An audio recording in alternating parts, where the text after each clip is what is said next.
ఈరోజు liberation Congress party అధ్యక్షులు దళాధిపతి శ్రీ విజయ్ కుమార్ గారి చేస్తున్నటువంటి అనుచిత వ్యాఖ్యలకు వ్యతిరేకంగా ఈరోజు నేను మాట్లాడుతూ ఉన్నాను. సోషల్ మీడియాలో ప్రతి ఒక్కరికి కూడా నేను తెలియజేస్తూ ఉన్నాను. వైఫల్యాలను వేలెత్తి చూపితే సమాధానం చెప్పడం చేతగాక ఎదురుదాడికి దిగడం అది చేతగాంతరానికి పరాకాష్ట. విజయ్ కుమార్ గారి ఇంటర్వ్యూని ప్రశ్నిస్తున్నారో వాళ్ళందరూ కూడా తెలియజేస్తూ ఉన్నాను. దశాబ్దాల పాటు నిష్పక్షపాతంగా ఈ రాష్ట్రానికి సేవలు అందించినటువంటి సీనియర్ ఒక ఐఏఎస్ అధికారి మా దళాధిపతి విజయ్ కుమార్ గారు మెగా డిఎస్సిలో లక్షల మంది నిరుద్యోగులకు అన్యాయాన్ని ప్రశ్నించినటువంటి నాయకుడు.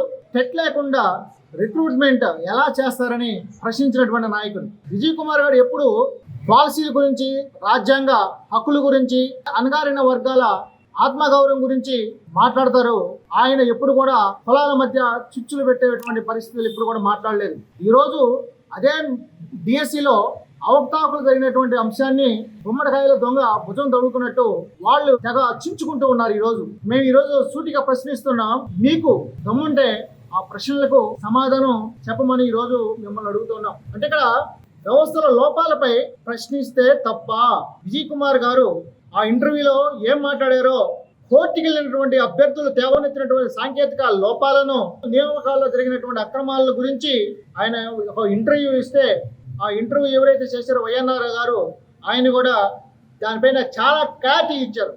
ఈరోజు మనం చూస్తే విజయ్ కుమార్ గారు ఎస్సీ, ఎస్టీ, బీసీ, మైనారిటీ, అగ్ర కులాల్లో పేదలు ఎవరైతే అధికారానికి దూరంగా ఉన్నారో ఈ 80 సంవత్సరాల నుంచి వారు సామాజికంగా అణచివేతకు గురి అయ్యి ఏ విధంగా అయితే అణచబడుతున్నారో వారందరినీ స్వేచ్ఛ సమానత్వం వైపు రావడానికి పార్టీ పేదల కోసం పెట్టి నిర్ణయాధికారం కలిగినటువంటి రాజ్యాధికారాన్ని సాధించడానికి ముందుకు నడుస్తున్నటువంటి ఏకైక నాయకుడు.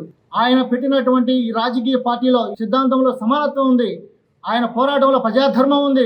పార్టీ పేరులో విముక్తినే ఉంది. దీన్ని ఈరోజు ఆయన ఆంధ్రప్రదేశ్ రాష్ట్రంలో ఉన్నటువంటి ప్రతి ఒక్కరికి కూడా తెలియజేస్తూ ఈ కూటమి ప్రభుత్వం ఏదైతే చేస్తుందో, ఏ విధమైనటువంటి ఇచ్చినటువంటి సంక్షేమ పథకాలను అమలు చేయకుండా ఉందో, ఏదైతే ఈ పాలసీలు చేయకుండా ఉందో దాన్ని ప్రశ్నిస్తూ నిలదీస్తూ ఉన్నటువంటి నాయకుడు విజయ్ కుమార్ గారు.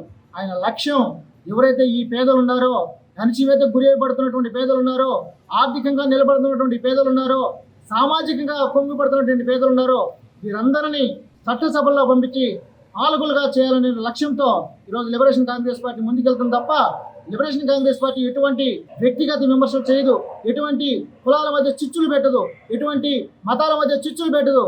ఆయన లక్ష్యం, ఆయన రాజకీయ అనుభవంతో ఈ పేదలందరినీ కూడా చట్టసభల్లో పంపించి ఒక లక్ష్యంతో ముందుకు వెళ్తున్నట్టు తప్ప ఆయన ఎక్కడ కూడా వ్యక్తిగతంగా దూషించినటువంటి నాయకుడు కాదు. మంచి సర్వీస్ చేసినటువంటి వ్యక్తి. అలాంటి వ్యక్తిని ఈరోజు సోషల్ మీడియాలో ఈ రాజకీయ నాయకులుగా ఎవరైతే విమర్శిస్తున్నారో వాళ్ళందరికీ కూడా ఈరోజు లిబరేషన్ కాంగ్రెస్ పార్టీ తరఫున మీకు హెచ్చరిస్తున్నాం. లిబరేషన్ కాంగ్రెస్ పార్టీ 2029లో ఒక ప్రత్యేకమైనటువంటి పార్టీగా నిలబడుతుందని హెచ్చరిస్తూ విజయ్ కుమార్ గారి యొక్క వ్యక్తిత్వాన్ని చదవాలని, ఆయనని వేరే విధంగా దూషిస్తే మేము వేరే విధంగా వెళ్తామని చెప్పి కూడా తెలియజేస్తున్నాం.